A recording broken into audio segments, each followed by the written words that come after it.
Muy bien. Continuamos ahí entonces con la cuestión de la verticalidad con ese elemento plomada. Entonces, para el caso, vamos a suponer que vamos a verificar la verticalidad de esta tubería. Sí, perfectamente puede hacer. Entonces, miren, el taco se coloca respecto de eso que vamos a verificar su verticalidad y simplemente se deja ir lo que es la parte pesada. La distancia que debe estar entre lo que yo estoy midiendo y el plomo debe estar casi pegado, separado máximo la medida de una cédula, ¿sí? Perfectamente. Y debe corresponder precisamente a la medida del taco.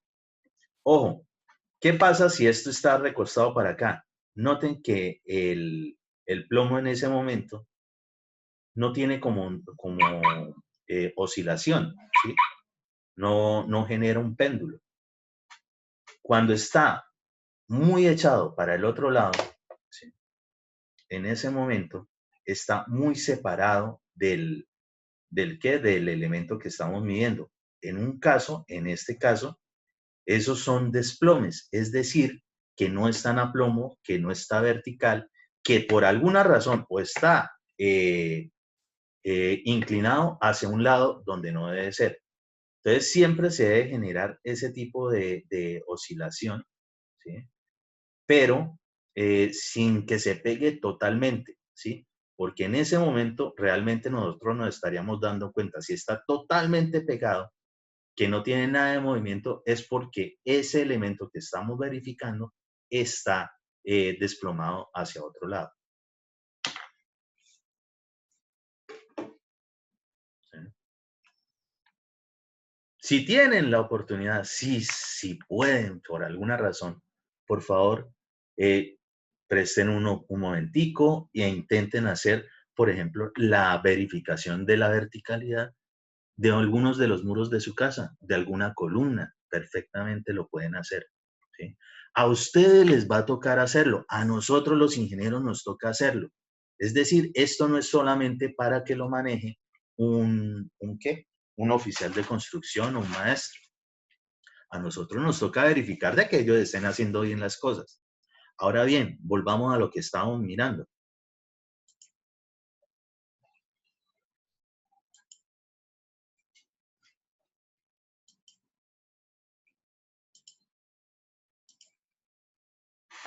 Ok, en este modelo resulta y acontece que la medición de verticalidades, cuando son columnas o formaletas de columnas o elementos verticales, ¿sí? se hacen de cierta forma. Uno no verifica por todas las caras, supongamos, pues en este elemento prismático de esta forma geométrica, como un cuadrado, pues tendrá 4 caras, ¿sí? 4 caras. Si estamos verificando la formaleta para que esto originalmente o posteriormente quede con esa medida interna, pues nosotros lo que tenemos que garantizar es que nuestra formaleta quede totalmente aplomada, es decir, que mantenga la verticalidad. Entonces, ¿qué se hace?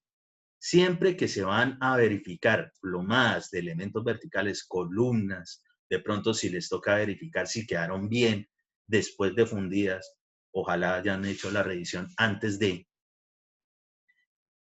nosotros no utilizamos nuestro elemento de plomada en todas las caras, ¿sí? Nosotros realizamos la medición y los oficiales que están, ellos son los que tienen que, pues, digamos, levantar muy bien esas formaletas y demás. Ellos verifican las plomadas respecto de 2 caras adyacentes. Uy, ¿cómo así? Hablo muy técnico. ¿Qué significa adyacente? Que está pegadito. Por eso es que en el triángulo rectángulo, el cateto adyacente es el que está bien pegadito ahí al ángulo. Bueno, en fin. Entonces, ¿qué serían en este momento caras adyacentes para poder verificar la plomada de eso que tenemos allí, de esa formaleta para ese arranque de la zapata? Entonces, por ejemplo,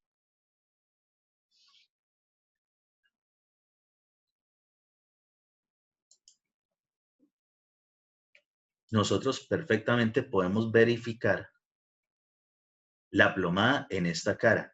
Y la siguiente plomada que verificaríamos puede ser o esta o puede ser esta. Es decir, la que nosotros escojamos, que nos quede fácil de medir y que esté pegada a la que ya hemos empezado a medir, ¿sí? Caras adyacentes, es decir, caras pegadas. Esta está pegada con esta. O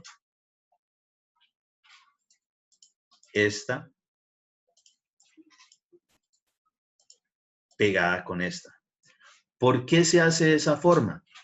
Porque nosotros vamos a garantizar, se supone que esos elementos con los cuales generamos la formaleta, en madera, alquilados, comprados, metálicos, de plástico o elaborados in situ, eh, pues nosotros los vamos a elaborar de verdad como son, o sea, bien recticos, verificando todo, medidas y demás.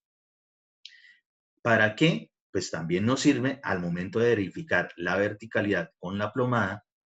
Pues si nosotros verificamos, por ejemplo, esta verticalidad, listo, colocamos nuestros listones, nuestros parales, garantizamos que esa vaina ya no se nos mueva ahí porque ya verificamos la plomada. Y nos vamos a esta cara, por ejemplo, listo, entonces ahora lo hacemos por acá, le colocaremos también su listón por allí, vamos a hacerlo de una vez.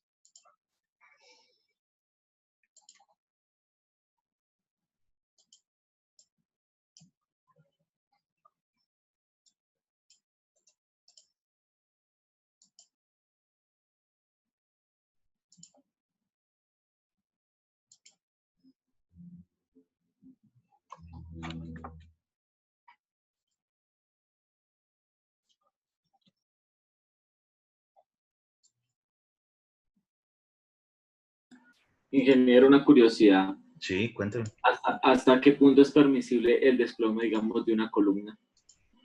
No, realmente, o sea, depende del tipo de estructura, pero pues para el caso, y lo que yo les decía, existen ahora pues otros elementos que garantizan mucho mejor eso, por ejemplo, eh, niveles o plomadas láser, ¿sí?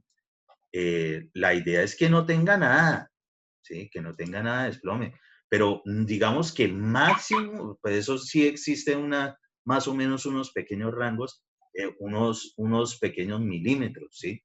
Pero si usted dice, por ejemplo, y supongamos que la edificación es de 21 pisos y usted tiene un desplome en la parte inicial, supongámosle de 5 milímetros,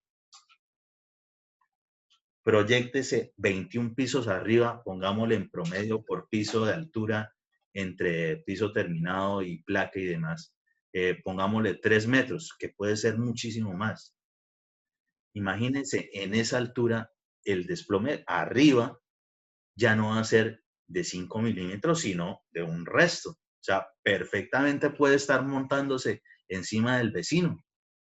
Entonces, ahí es donde viene la cuestión. Depende también del tipo de proyecto, pues hasta dónde es el alcance y qué es lo que se tiene que garantizar. Un rascacielos, definitivamente, toda la verificación de todo esto es con equipos sofisticados, ¿sí? Es decir, los que nos garanticen una verdadera, eh, digamos, condición de aplomado o verticalidad de esos elementos. Entonces hay que tener cuidado con eso. Listo, supongamos entonces acá. Entonces medimos esas, garantizamos de que esta quedó bien vertical, que este otro lado quedó bien vertical. ¿Qué pasa con los otros dos lados? Ah, pues se supone que si nosotros todo esto lo tenemos bien amarrado, lo hicimos bien, pues al verificar esta verticalidad y corroborar de que de esta forma, con ese listón así y todo esto, ya nos queda correcto, pues se supone que el otro lado también queda aplomado. Lo mismo por este lado. Nosotros verificamos uno y se supone que el contrario, pues va a quedar también aplomado. Le estoy colocando listones acá, eso no indica que por las otras caras no necesite, claro que sí, porque de todos modos esto va a tener movimiento al momento de la fundida y demás, y cualquier persona puede llegar y movilizar algo. Entonces, entre más garanticemos de que con esas medidas no se nos va a mover esto, pues mucho mejor. Entonces, eso es lo que tiene que ver con esto. Ahora bien, de pronto con la pregunta que hizo el compañero, hay edificaciones que de pronto no son rascacielos, pero sí son alticas. Pues la verdad, personalmente, un desplome de más de 1 centímetro a mí me parece ya bastante complicado, ¿sí? Pero adicional de eso, pues para poder garantizar, y ustedes pues se imaginarán que uno no puede, por ejemplo, en una fachada estar utilizando algo como esto, porque ¿cómo va a hacer usted para verificar una longitud, ¿sí? Como tan grande? Supongamos un edificio de 5 pisos. Entonces, para eso se utilizan unas plomadas, ¿sí? Especies de plomadas armadas en obra, lo que se denomina, digamos, dentro del el vocabulario de construcción, los calandros. Por lo menos yo los conozco así. Y es, digamos, generar, normalmente con algo pesado, pueden ser cilindros de concreto, pueden ser, sí, algunos bloques, algo, ¿sí? Generar precisamente ese peso, ya no sería un cordel, sino típicamente alambre negro, alambre, y se generaría definitivamente ya no un elemento, un taco, sino normalmente algún tipo de cruceta, ¿sí? Una cruz con refuerzo, se cortan, se arman unas varillas, se forma una cruz, para tener una garantía de cuánta distancia hay en la parte superior y poderla verificar en la parte inferior. Desde que nos cumpla la misma medida, arriba y abajo, si es que esa cruceta sigue cumpliendo con esto de que sea el mismo diámetro, ¿sí? De lo que tenemos abajo, perfectamente es una plomada. Entonces, en esos casos, y normalmente tal vez ustedes no se hayan percatado, de aquí en adelante, cuando pasen por una obra y cuando vean algo colgando así, eso es un calandro, eso es una verificación de pronto de desplomes, sobre todo en lo que tiene que ver con las fachadas, ¿sí?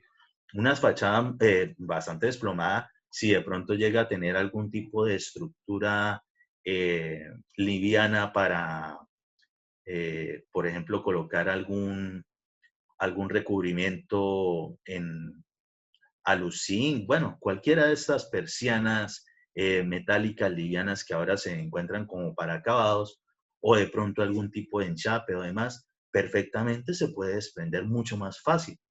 Entonces, hay que garantizar precisamente esas verticalidades. ¿Entendido esto de cuántas caras son las que se miden cuando se esté aplomando?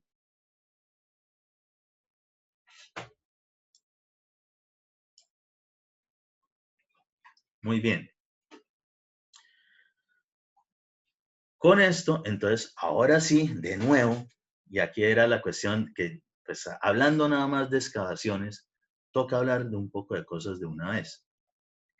Vamos en el momento a centrarnos a las excavaciones que tienen que ver con cimentaciones. Pero, adicional de estas excavaciones y al mismo tiempo, hay que estar haciendo las excavaciones que corresponden a las instalaciones. Por ejemplo, las instalaciones sanitarias, ¿sí? Dependiendo del tipo de obra, excavaciones para instalaciones a gas, eléctricas o demás. Depende del tipo de proyecto porque hay algunas de ellas que no necesariamente necesitan profundizarse mucho. A veces sí, pero por lo menos lo que tiene que ver con la parte sanitaria, es decir, con la evacuación de aguas hervidas o comúnmente denominada aguas negras, esa sí va a estar directamente enterrada allí bajo la estructura. Entonces, es necesario ir de una vez generando esa excavación. ¿Por qué? Porque de una vez colocamos la tubería, si es del caso, y si por el caso de pronto lo que les voy a nombrar no tienen ni idea de qué es, existen elementos que hacen parte de la distribución sanitaria que se denominan cajas de inspección. Para el caso de alcantarillados, cuando lleguen por allá, oye, si ya la vieron, eh, es, digamos, a escala menor lo que es un sistema de alcantarillado. Un pozo de inspección es justo cuando usted tiene que cambiar de dirección en el sistema de alcantarillado. Una caja de inspección normalmente recoge y hace cambiar de dirección o recoge por lo menos varios sistemas. Eso mismo es lo que hace un pozo de inspección en alcantarillados y pertenece al mismo sistema. Entonces, el tipo de excavaciones de esto perfectamente pueden ser bastante profundas.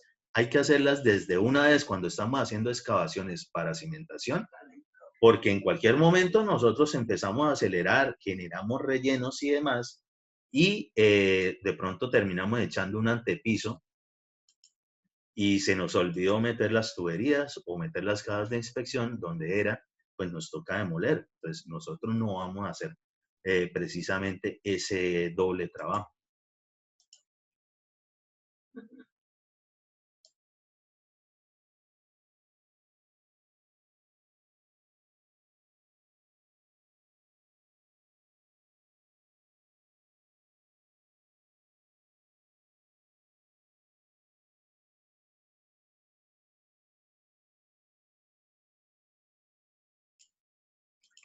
Muy bien, ya volvemos aquí, ya sabemos de dónde salen estas medidas, hasta qué profundidad vamos a llegar. Entonces vamos a mirar ahora sí más detenidos la parte de excavación. Entonces, se observa la vista en plata de la cimentación, se obtiene el área a excavar y junto con la profundidad de la cimentación, incluyendo el solado o concreto de saneamiento o concreto pobre. Ahí está. ¿Sí? Es decir, tienen que excavar es hasta allá, hasta debajo de la zapata y lo que tenga debajo, que si no es un concreto ciclópeo y el solado, será solamente el solado. ¿Sí? Tienen que tenerlo en cuenta al momento de tener esta profundidad. Volumen a excavar es igual al área por la profundidad. Sencillo, por lo menos en lo que tiene que ver con zapatas. ¿Sí? Pero es eso, un área vista en plata multiplicada por la profundidad, pues me va a dar un volumen. Nosotros, en materia de excavaciones, ustedes ya lo saben, la unidad de medida y pago es volumen, ¿sí? Metro cúbico. Y volumen total a excavar, ¿qué va a ser? Pues la sumatoria de todos los volúmenes a excavar. Es decir, nosotros sacaremos, por ejemplo, nosotros identificamos las medidas, ¿sí? Si todas nos coinciden a la misma profundidad y tienen todas la misma medida, bueno, pues entonces simplemente multiplicamos por el número de unidades que son exactamente iguales. Por ejemplo, todas estas que son, digamos, vistas en planta como una zapata excéntrica, parece que tienen las mismas medidas. ¿De dónde sabemos nosotros que es así? De los planos. Entonces nosotros también no la vamos a poner fácil. Nosotros no nos vamos a poner a generar uno para este, uno para este, uno para este.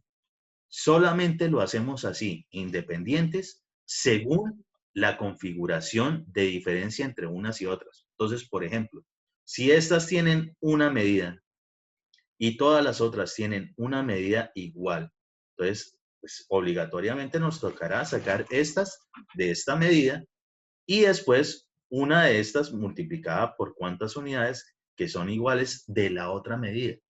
¿Sí? Eso es lo que genera precisamente ese volumen a excavar. Y pues tenemos, digamos, hemos tenido en cuenta absolutamente toda la cuestión de cimentaciones. Hay proyectos donde tiene, digamos, discriminado, es decir, aparece aparte la excavación que tiene que ver con cimentaciones y la excavación que tiene que ver, por ejemplo, con las instalaciones sanitarias. Si no viene discriminado, es decir, si simplemente dicen excavaciones en general, sabemos que nos están hablando de todas las excavaciones que tienen que ver con las cimentaciones, más las excavaciones que tienen que ver con las instalaciones o demás cosas que tengamos que incluir dentro del terreno. ¿Listo?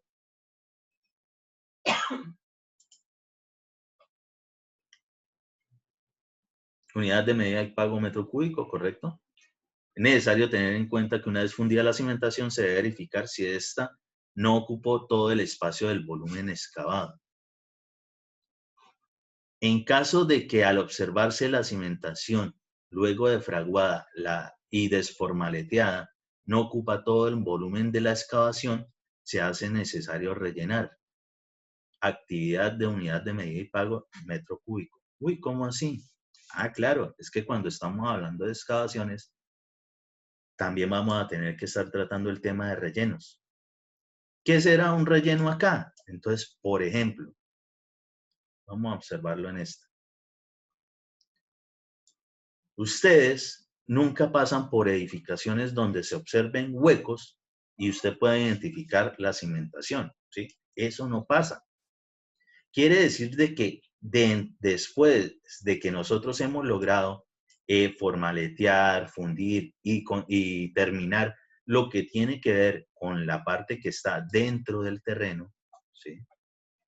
Todo lo que sean vigas, zapatas, cualquier tipo de cimentación, ya lo hemos terminado, seguro que nos va a sobrar espacio. ¿Y qué pasa con ese espacio? Que nos toca, pues, llenarlo, ¿sí? ¿Con qué lo llenamos? Normalmente a nosotros nos lo tiene que decir el contrato o el estudio de suelo, según sea el caso. Si el terreno que nosotros excavamos nos sirve, pues con ese rellenaremos.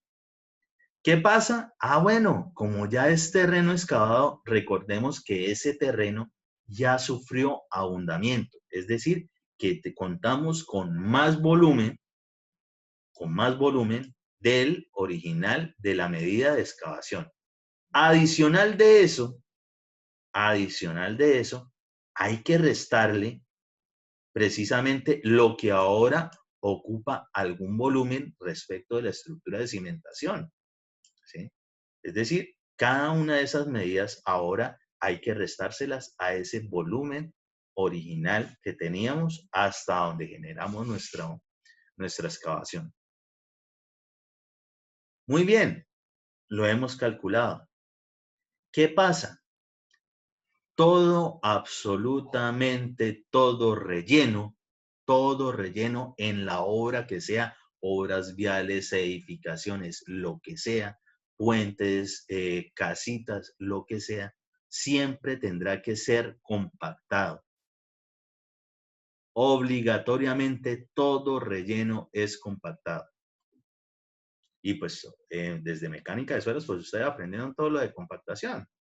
Si es terrenos muy pequeños, sí, algo muy no es tan extenso ni nada. El área de pronto no da como para tanto.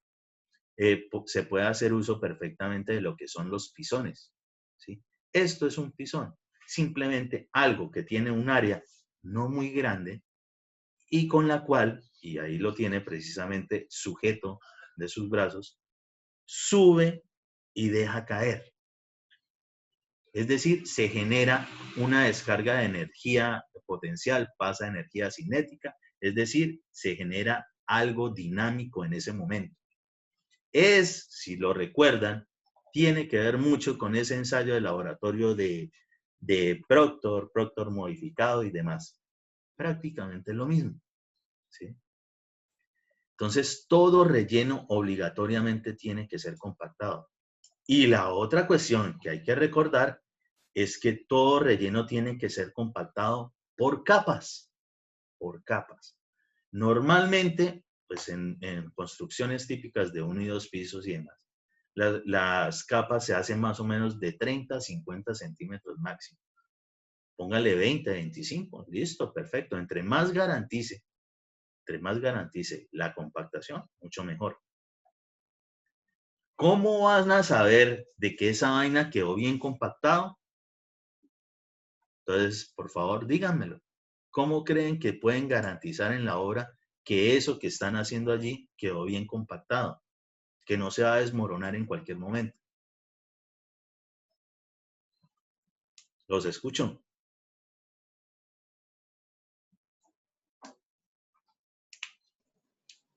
Pues ingeniero, según lo que el ensayo de compactación hay que buscar el peso específico seco máximo y la humedad óptima para pues verificar que sí está bien compactado. ¿Pero cómo lo verifica? ¿Con qué?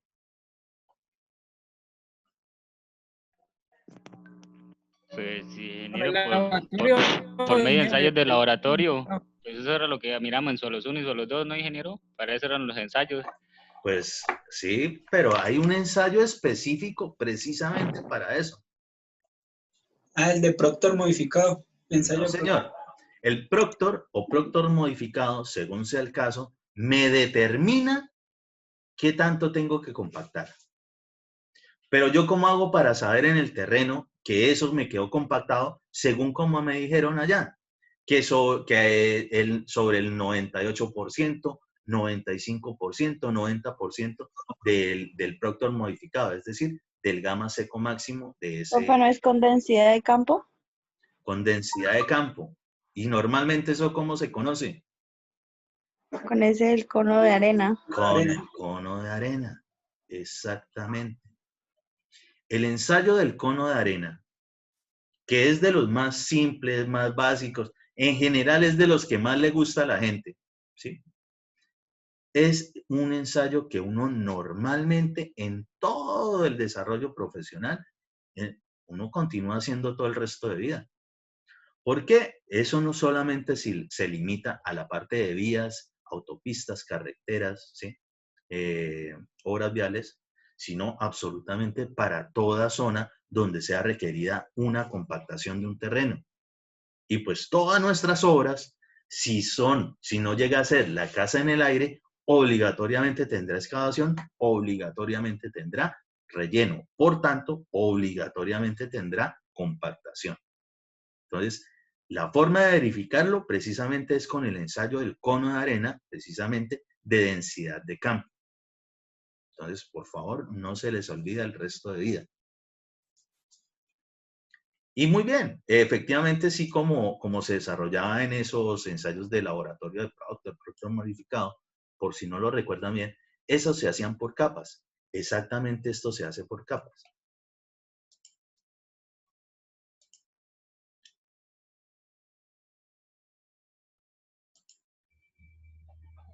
¿Sí? Todo relleno debe ser compactado y la densidad de él se debe verificar con el ensayo de densidad en el terreno o densidad en el campo con el cono de arena.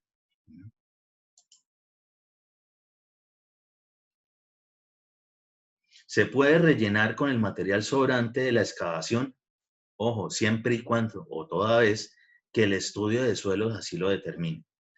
sin olvidar que obligatoriamente se debe compactar, es decir, se debe realizar por capas pues todo depende de qué tanto me lo diga el ensayo de Proctor modificado.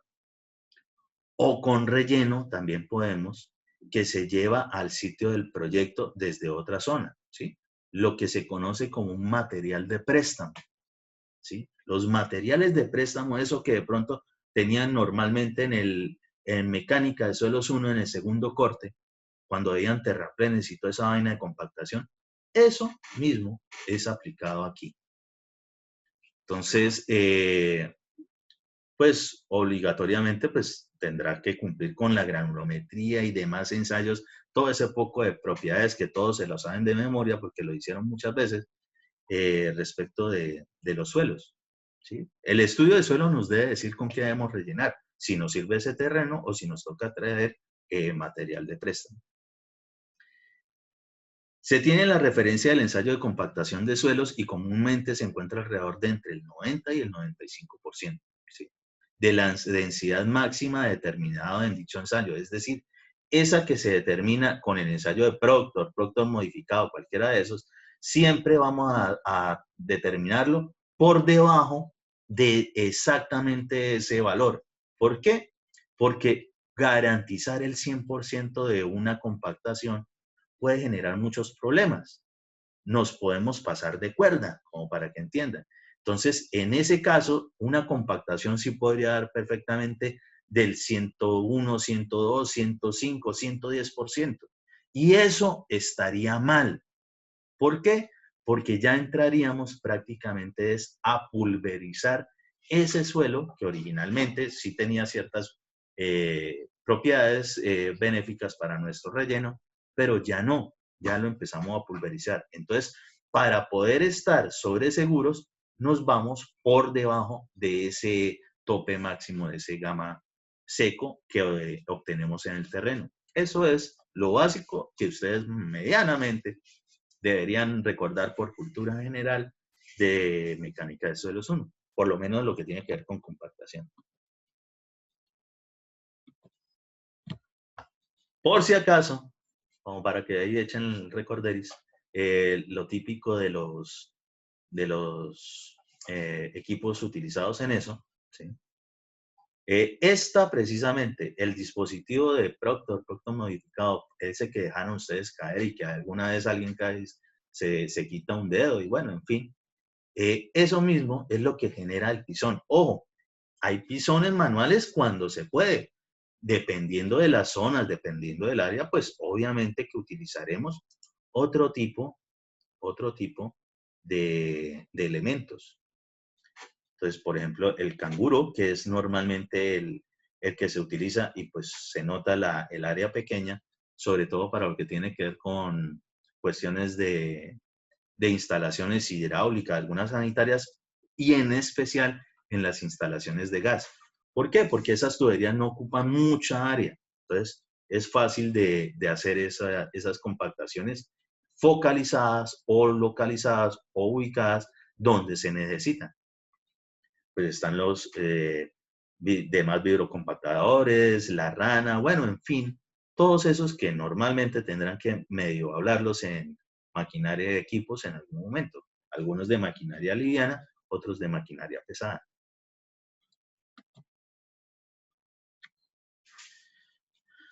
Ok, entonces, ¿qué pasa?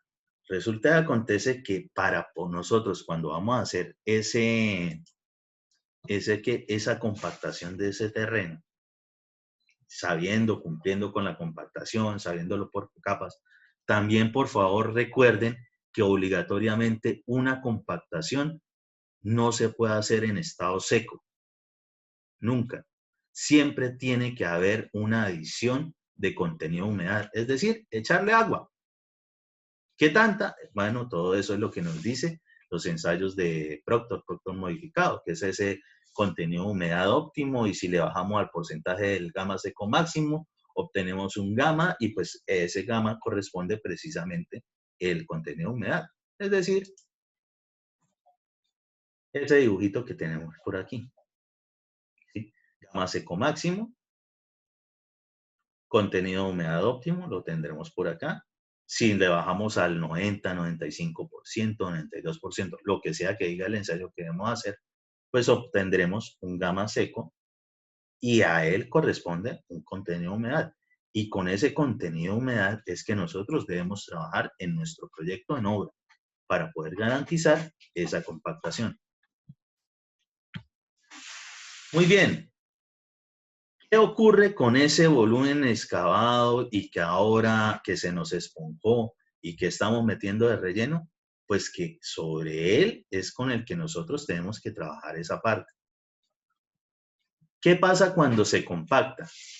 Les recuerdo rápido para no empezar a generar polémica respecto de la línea de suelos.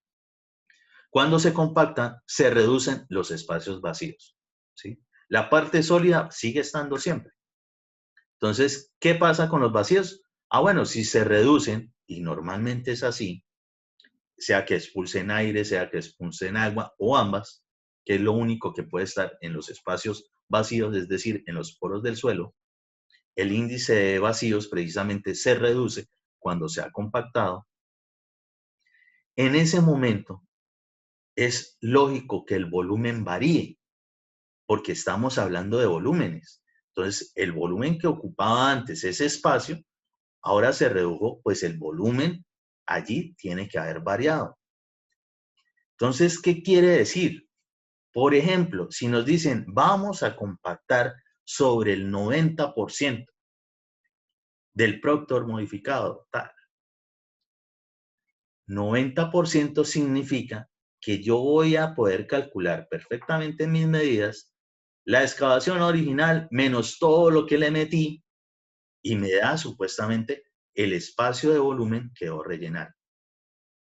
Como me dicen que el relleno es compactado y debe ser sobre el 90%, entonces yo a esa medida que tengo, aún me haría falta un 10% para llegar a completar ese 100% de espacio de volumen que debo rellenar.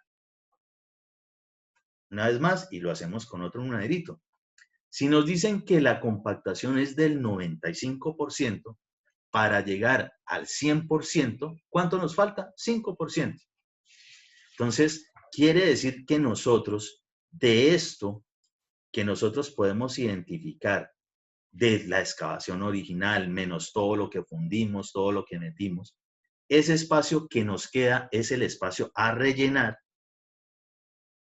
Nos faltaría de esa medida, de ese cálculo que tenemos, porque lo podemos medir perfectamente, tenemos que agregarle 5% más.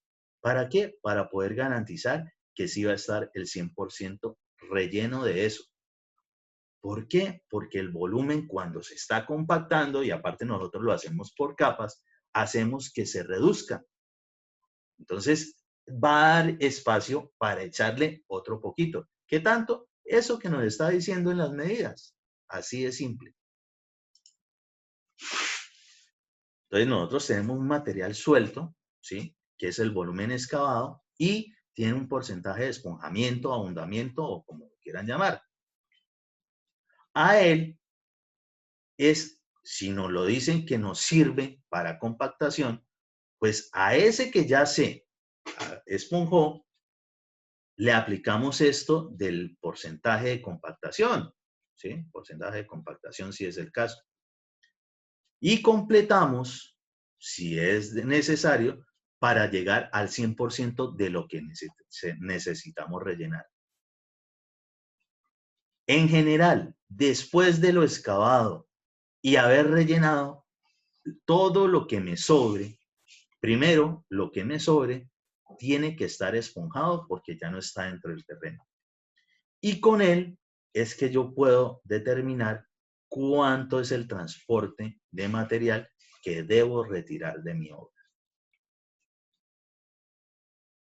Esto, en algunos casos, les seguro que les ha salido en ejercicios de mecánica de suelo.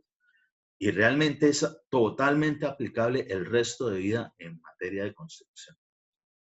Entonces, teniendo en cuenta esto, no van a tener problemas a la hora de los cálculos respecto de excavaciones, rellenos y material que necesitamos